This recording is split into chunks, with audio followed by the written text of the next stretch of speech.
Hello everyone, my name is Gyan Pampani and I am the host of the Entrepreneurship Insights Podcast. This morning we have Rishab Jain, uh, a young entrepreneur who has wowed everyone he has come across. With inventions in the medical department, with starting and scaling a YouTube business, he has monetized his creativity in a way where young entrepreneurs and young people in a specific Discord niche are enjoying the content that he puts out. Welcome, Rishabh, to the podcast. It's a pleasure having you on this morning. Yeah, thanks, Jan. I'm really excited to be here. Yes, definitely. So am I. So I wanted to ask you, give us some background, like how did you discover your passions and how did you start scaling them? Yeah, so as you kind of mentioned in your introduction, thanks by the way for that. I'm an inventor, researcher, developer, and YouTuber. And on the invention side, ever since I was around 13 years old, I've been conducting artificial intelligence research to solve biological problems and medical problems. And I found this incredibly stimulating for my curiosity as a whole. And I've had a great time sharing my work to the world and have been very humbled to present my work on national and international stages. So I sort of started discovering these passions when I got introduced into programming, which is sort of part of what I like, the developer niche, right? And AI programming is really interesting in that way to me.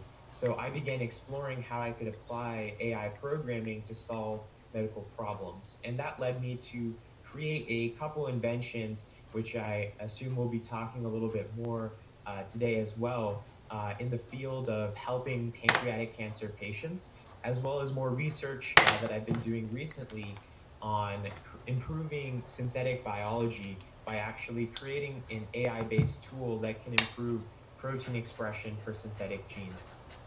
And then on the other segment of the developer and YouTuber side, which I'm sure a lot of the members who are tuning in today have a little bit more insight on, I'm also a developer, and besides my AI programming in that field, when I started using Discord platform that we're currently hosting this stage on, I quickly became interested in the world of Discord bots. And since then, I have owned a few different Discord bots, which are in tens of thousands of servers now that offer either some utilities or games. And I found it really interesting to sort of distribute these web apps and chatbots across a large platform where it can truly just spread like a wildfire to the millions of members that are now accumulating over the Discord bots. And then on to the YouTube side, the YouTube story is actually pretty interesting, and I think my passion for it has definitely grown over the last couple of years as I've seen my channel sort of been shaped and growing with a large audience. And essentially, I actually started my channel as a way to have fun with some friends earlier in middle school. I saw a lot of my other friends were creating YouTube channels, and I sort of wondered, could I create one too? And it was I had a different niche than all of my other friends. I was into the tech side, so I made some AI programming tutorials and I made some science videos, some other just general tech tips. And I slowly became focused on the niche of Discord. And since then, my channel has started to grow quite significantly. And today I sit at around 77,000 subscribers. So yeah, definitely my passions for all of these have started not too long ago, but I've been really dedicated to growing my experience in these areas and improving my content and improving my output for really just the world to see. Wow, that's wonderful. You started with the passion of programming and you got into Discord, you got into your specific niche on YouTube, and also you were able to invent a couple of uh, life-changing devices that would help cancer patients. And so, uh, what other areas of entrepreneurship are you interested in? This passion for programming has opened up so many different things that you are interested about and that you're willing to pursue. So what other areas, like right now or maybe later on, that you may be interested in pursuing? Yeah, sure. So I think my interest in entrepreneurship has not really been sort of a focus directly on entrepreneurship, but it's come as a result of the fun and the experience that I've been having through whatever projects that I go through. So on the side of my research, so I created a artificial intelligence model that basically is able to improve radiotherapy for pancreatic cancer patients by having it trained on CT scans of the abdomen to segment the pancreas from those images in real time, so that doctors and radiotherapy specialists can improve their tracking and also improve their treatment planning for those patients. And I think when I started this research, it definitely was not for any sort of entrepreneurship focus. It was sort of a passion that I had to not only express my interest in AI programming, but also see if I could do something and see if I could make something that could help the world as a whole.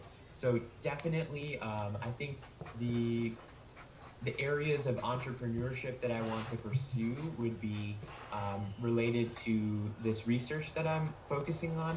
So I'm currently working on my research to basically, I'm working on my current research is on another artificial intelligence based tool to improve protein expression, and I think that this can basically definitely come in handy for not only other researchers to use, but companies to use in the future.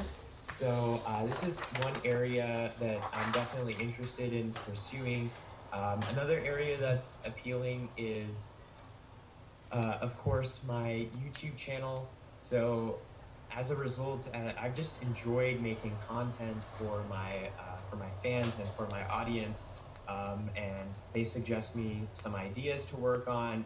I create some videos that I think will be helpful for them, and it's sort of just snowballed into this channel where I can basically post content that I'm interested in, and my audience also enjoys it. So I think the entrepreneurial focus here isn't directly on, trying to get something out of my channel, because I just truly, really, it's just a great hobby of mine to make these videos. But at the same time, my fans have been supporting me in many ways, which I am truly grateful for, through, channel memberships on my YouTube channel, and by just frankly watching my videos as well. That's been a great help. And yeah, so I think these are the two main areas that I'm interested in pursuing, and I've just seen them grow from more of just ideas that I'm passionate about into now having some more, entrepreneurship like opportunities. Wow, that's wonderful. I've interviewed 5 entrepreneurs, and all of them, including you, have this idea that I'm not in it for the financial gain, or I'm not in it for the benefits that entrepreneurship can give me. I'm in it for the impact. The impact I can make on the world, and I through this podcast, I also have that type of vision that I wanna inspire young entrepreneurs, and by interviewing young entrepreneurs like you, I hope many of the listeners here can get inspired and start pursuing their passions, not specifically in entrepreneurship, but just taking a step forward, taking baby steps forward into pursuing your passions. And I love that, making an impact through what you do best, right? And research, and for you, it's medicine, right? And medicine and programming. What can you build? What AI models can you build to help to help the companies out there, to help the society out there, increase the quality of life. So that's really wonderful. So what are your current goals? Where do you see yourself in a few years with entrepreneurship, with YouTube, with your research? Yeah, sure. So right now, I actually in my status right now it says, "Hello, I'm Arjane. I own the cafe Discord servers and a few bots, and I'm a student and part-time data scientist." So a lot of my fans who might be listening in right now don't know that I'm actually a student. So currently, my goals, my short-term goals are to um, finish attending high school and move on to attend a top tier university where I can continue pursuing my interests in the biological sciences. And long term for my entrepreneurship visions, kind of as you described, right? Growing that impact. And I think that through my research, through any of these AI models, and not just the current ones that I've built, but more research that I might continue to do in the future, if these are able to grow and scale and more people start using them and it starts really making that impact, I think that that entrepreneurship vision will just follow along with it. So definitely my goals in that term are just to grow that impact there. And you asked about my goals for YouTube and future plans there. So currently my goals are just to continue making awesome content that my audience loves. So I'm sure a lot of my audience can relate to that. That over the last couple of months, my content quality has been growing really steadily, and I've been seeing that a lot of my audience has been just absolutely loving the videos, sharing it with their friends, like commenting on them. That it's just been so great to see you grow as like a YouTuber. So I've definitely loved that a lot as well.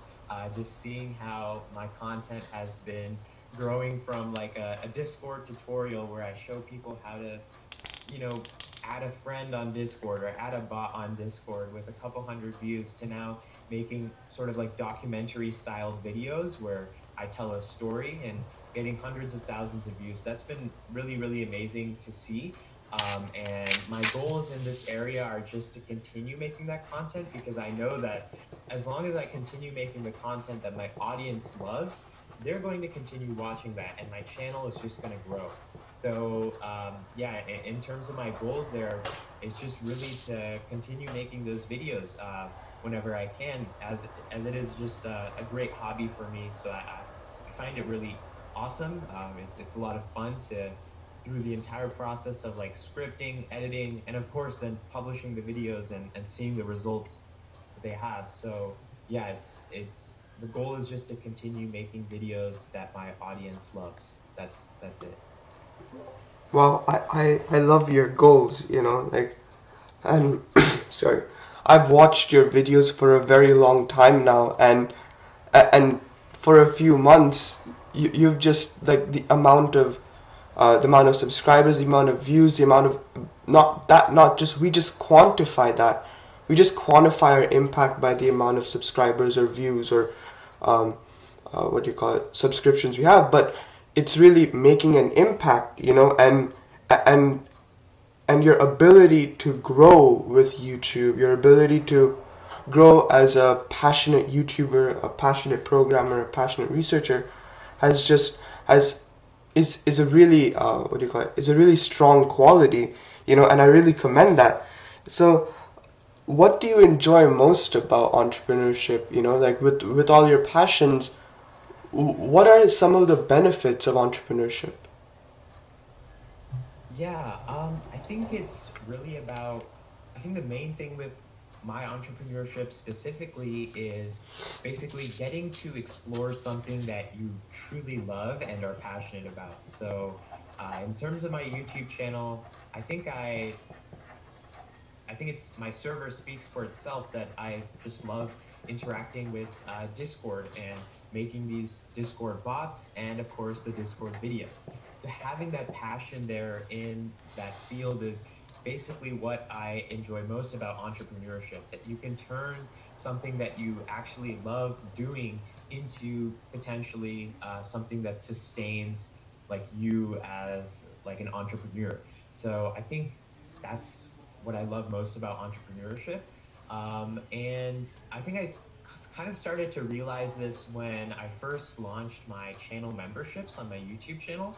So basically, channel memberships are similar to like a Patreon type of service where people, your fans, can support you, and in return, you like they can basically dedicate a certain amount of like a certain tier. So, for example, like $4.99 per month or something.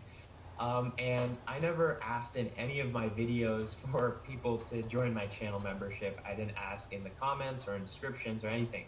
And I just saw that just offering these channel memberships slowly and slowly, more and more people started to join them. And I think when I got my first channel member, that's when I started to truly realize and enjoy this entrepreneur entrepreneurial path, that by making these videos, like people are supporting me, um, and they're supporting what I like doing. So that's kind of what I like most about entrepreneurship. Yeah, sometimes demand valuation goes a very long way in making sure that there are some passionate members of your audience willing to watch and are willing to pay for the content and the service that you provide them, right? And that's really, if you look at entrepreneurship from a financial perspective, that's basically what it boils down to. Like, who is willing to pay for the service that you provide them, right? So that it's really interesting, that it gave you a sense of confidence that, hey, what I'm doing is making an impact and people really want this. And being able to focus just on the positive is really important for entrepreneurship, because it is unconventional. I hope you may agree, because not many people think of, oh, forgetting everything and working in your own terms and being able to do whatever you want, as long as you're making a strong living out of yourself. And many people think of 9 to 5 jobs, and entrepreneurship provides a solution. And and and you have, and like you said in your invites that you sent out, you've monetized your creativity. And at its root, it technically, that's what you're doing, right? So you were featured on many competitions and news outlets, like the Time magazine and the Good Morning America. So how did that help you scale your business and your impact? And describe that scaling process, please. And how hard was it for you? And what helped you take over a niche that you were passionate about? Yeah, sure. So I think these competitions and news outlets really provided me a sort of a great platform for me to share my views and my own passions. So in terms of scaling it up, I think that for some businesses they might like take the show Shark Tank, for example. So some small businesses go on Shark Tank to sort of get um, a view from some of the top experts on what they're doing, to see if are we doing things right, and could we potentially get some feedback on what we're doing. So I treat those competitions specifically sort of similarly, right? Where I can go there, get some feedback from industry leaders uh, on what I'm doing, see if what I'm doing is good, and if those people are supporting that. And what I ended up finding is that I got great support from those sort of competitions, got great feedback, and it really motivated me to continue innovating and developing for my for my passions as a whole. So in terms of how that sort of helped me scale my business, I wouldn't really say that this helped me gain more. This helped me gain more followers, or this helped me gain more people who are looking out to connect with me and sort of buy my inventions or things like that, right? It's more of me getting to share my passions, and through that get feedback directly on uh, my own work. So I think that's where the main help and the main process there was with scaling, is that I was able to improve my own work there. And in terms of how hard it was, I think it was definitely very, very difficult. It requires a lot of hard work to and it requires a lot of, I suppose, interest, right? Because the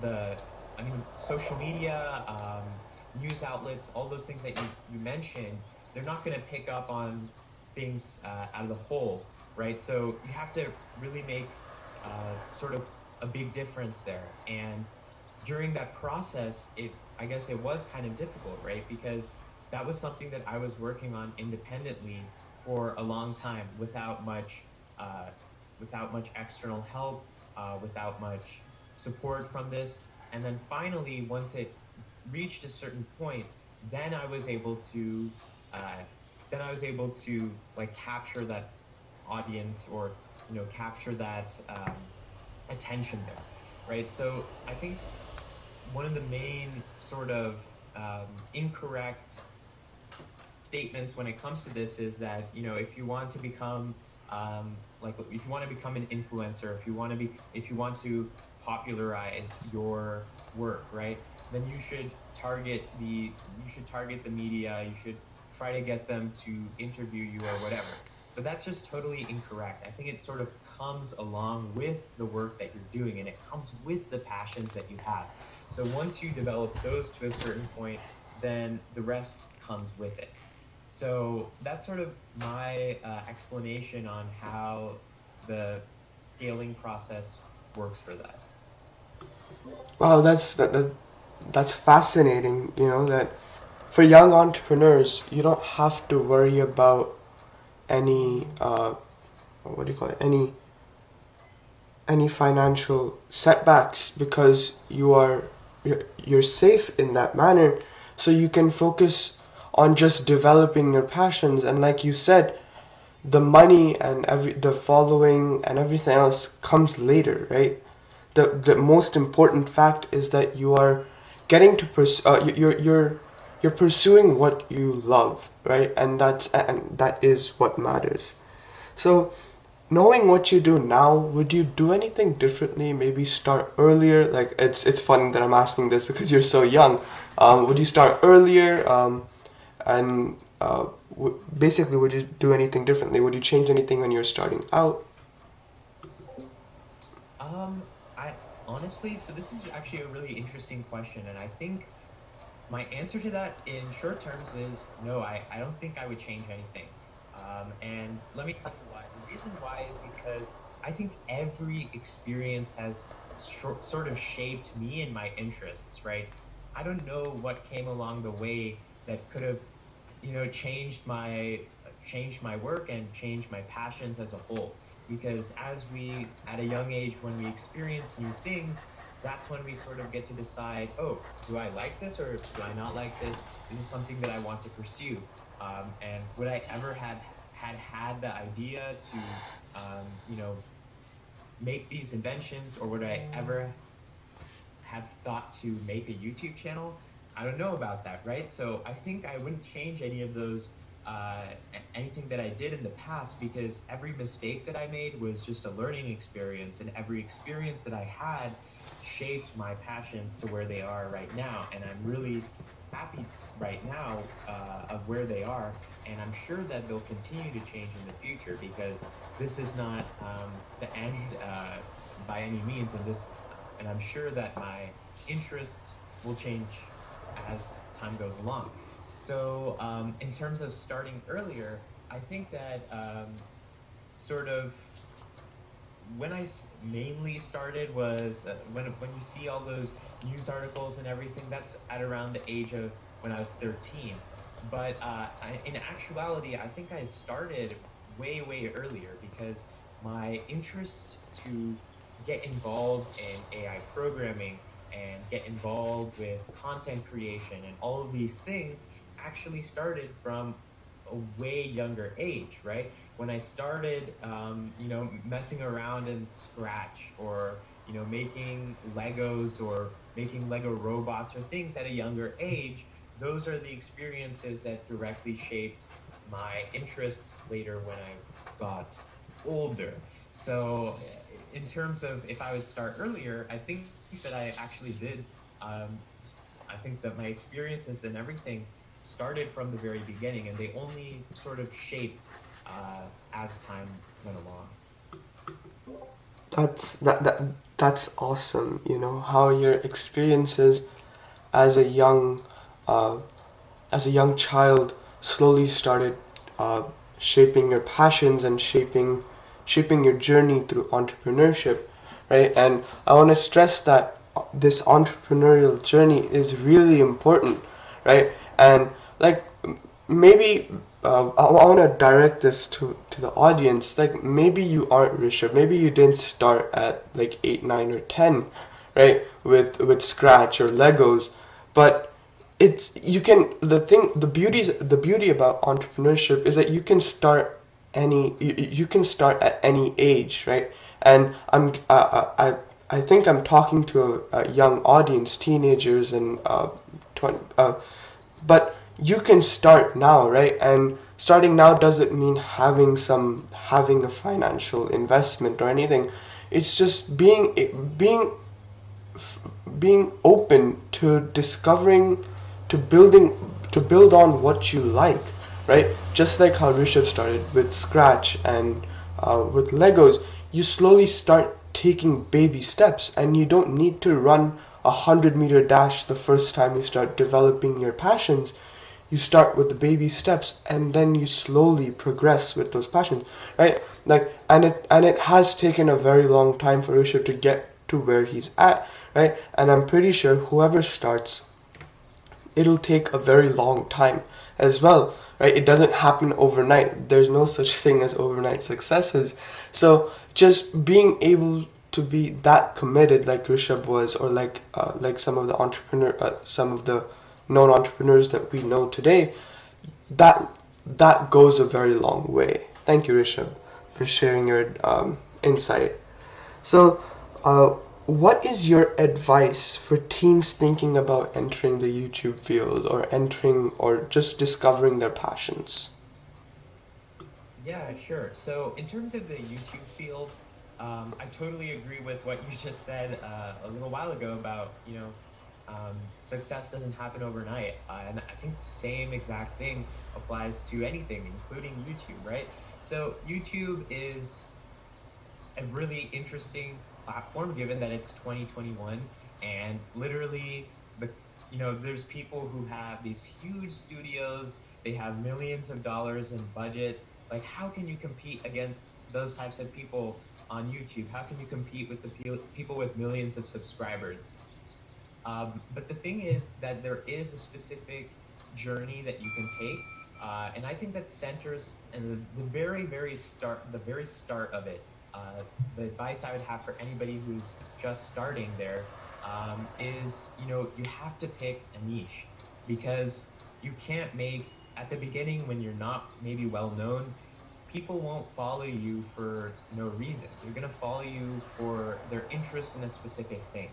So you have to pick a niche that you truly love. Otherwise, you're not going to succeed, because um, you're going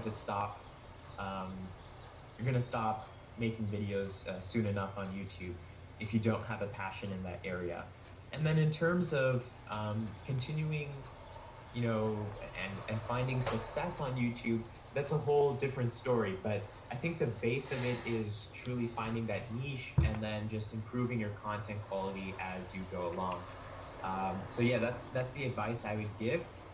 If people are looking for a sort of a longer explanation on my tips and advice on YouTube, maybe that could come another day when I share those with everybody. But yeah, I think that's what I would recommend for anybody who's interested in starting YouTube.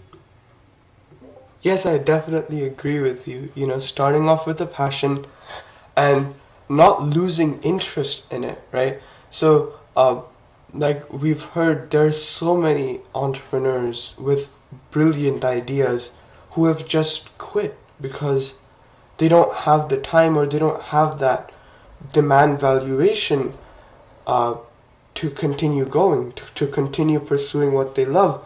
And with entrepreneurship, the main thing is the amount of time that you're willing to put into something that you love, right?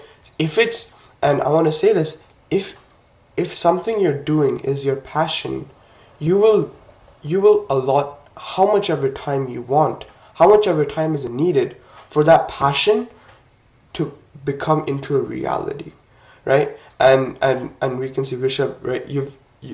You're the perfect example of that, because that it does you build over it, right? And entrepreneurship is a great test for how much time you're willing to put into what you love, right? And so thank you, Rishabh, for sharing those insights into your YouTube career. So what advice would you give to young people on how to effectively stand out on platforms like YouTube or any other social media platforms where they want to push out content?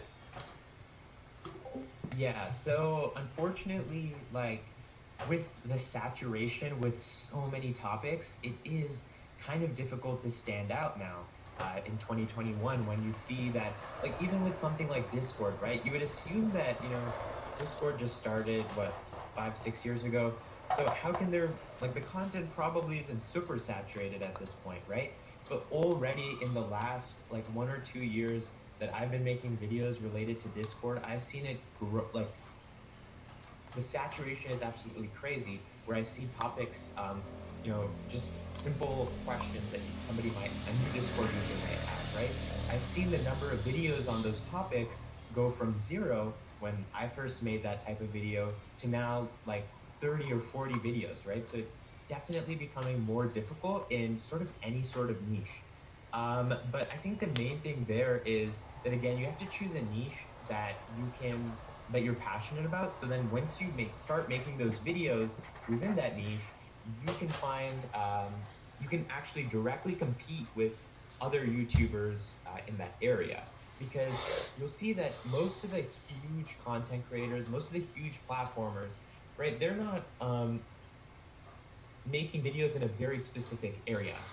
For example, with Discord content itself, the people who grew solely off of like Discord content, like Discord entertainment or Discord information, you'll see that those content creators, some are at around maybe 800,000, 900,000.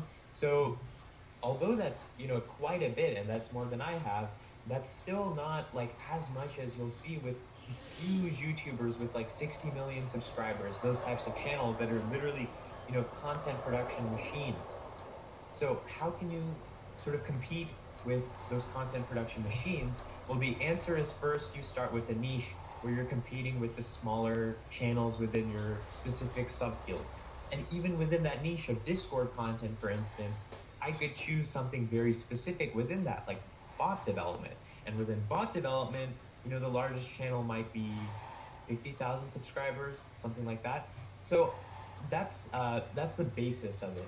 And then the technique that I've recently come up with, and actually not recently come up with, because this is how I grew my own YouTube channel, and I think I'm happy to reveal the secret finally today for how I did it, is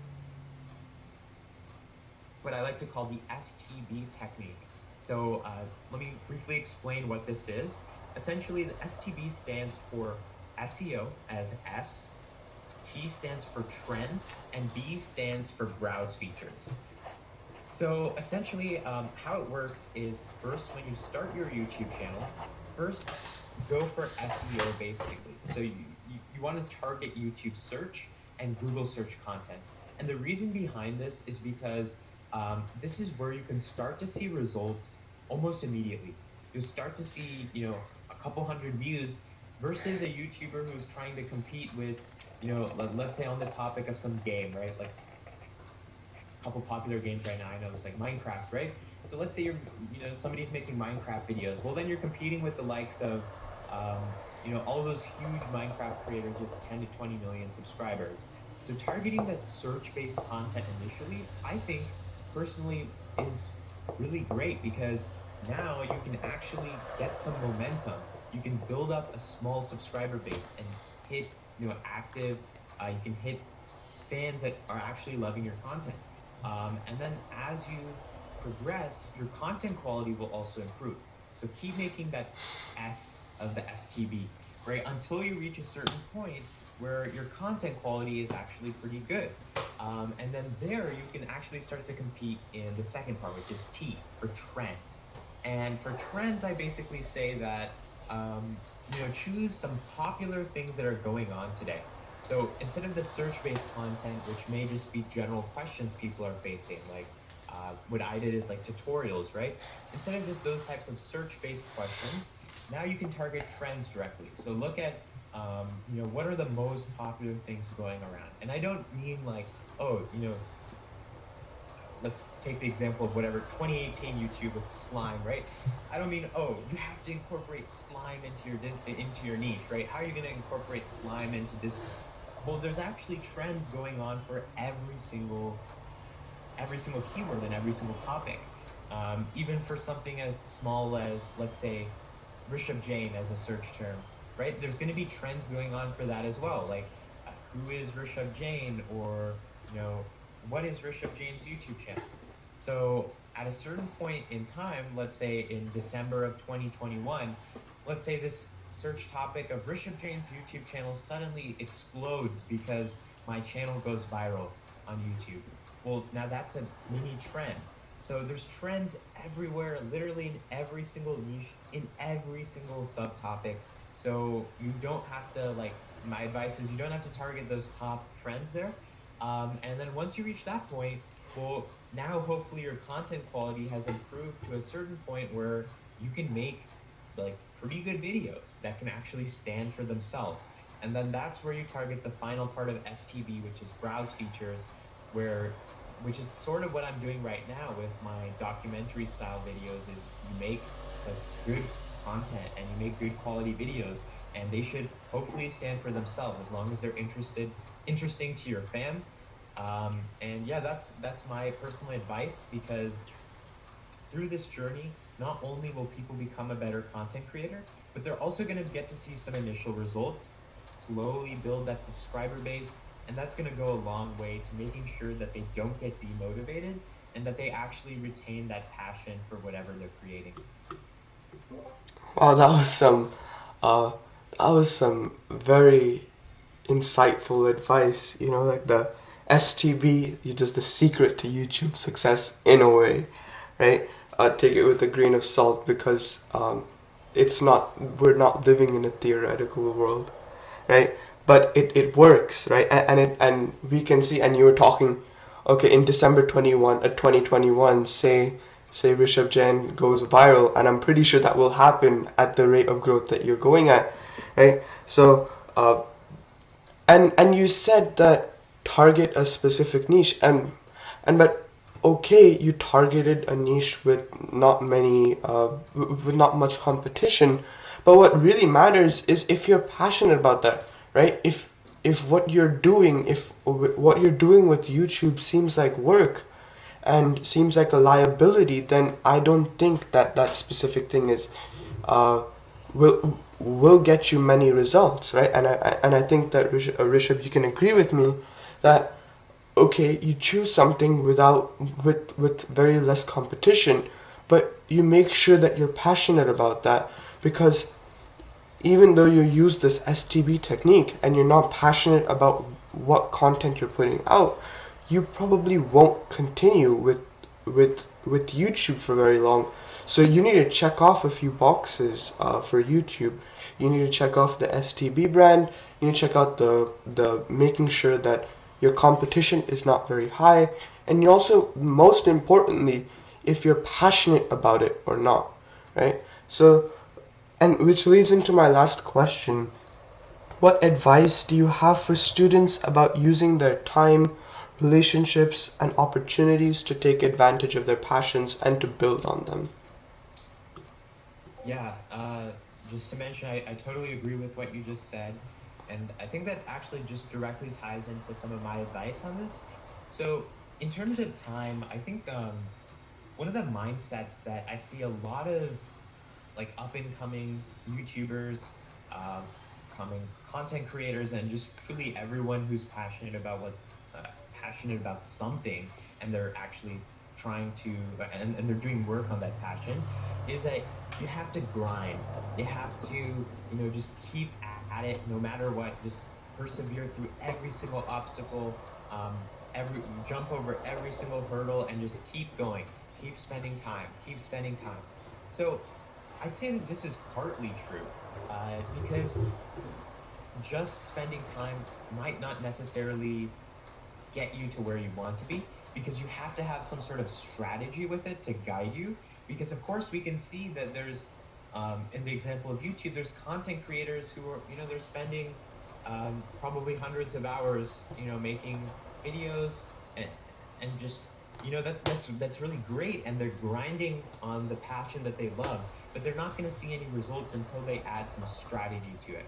And once they add that strategy to it, then the value of the time that they put in suddenly rises from maybe, in terms of quantifying that, like 10 cents per hour to maybe $10 per hour, to $100 per hour.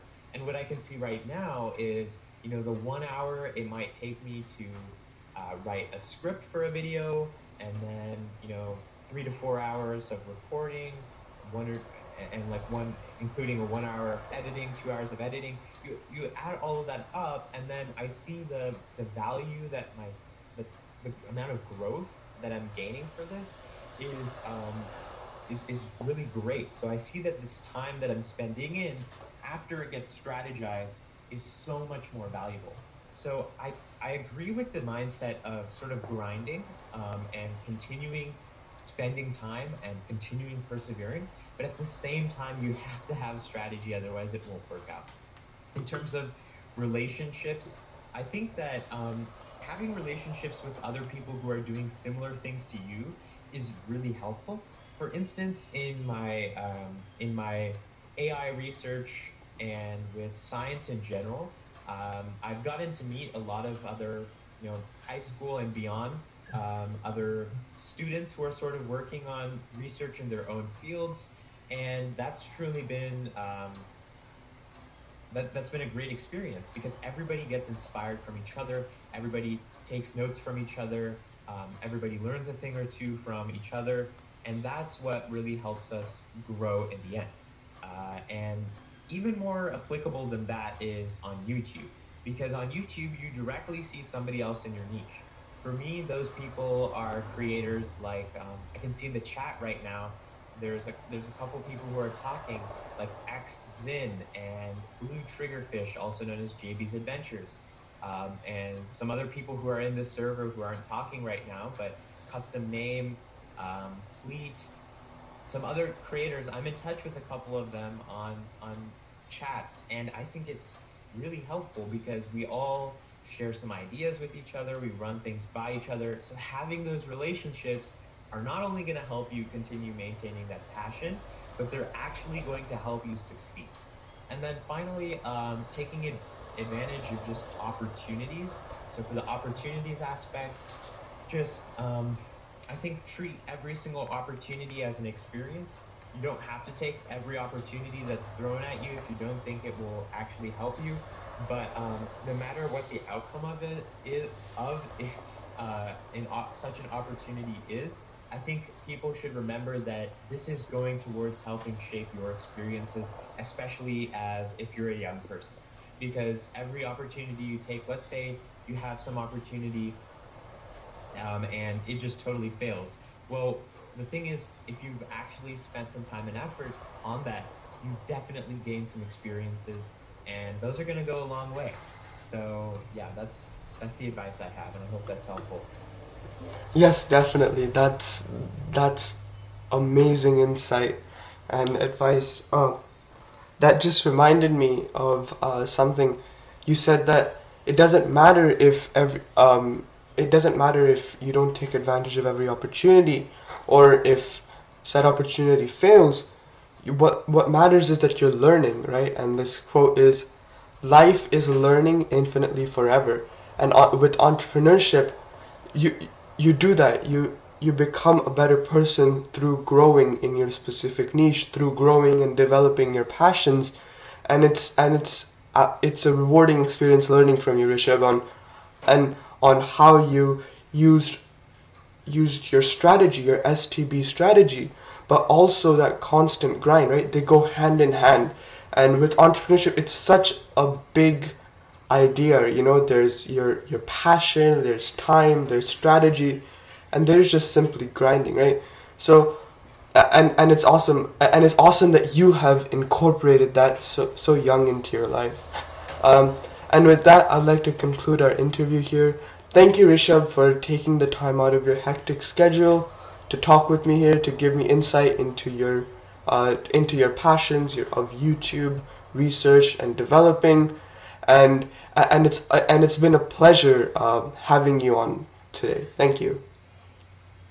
Yeah, thanks, Gyan, for the great questions. I truly enjoyed and getting to discuss with you, of course. So, yeah, thanks for having me. Yes, thank you.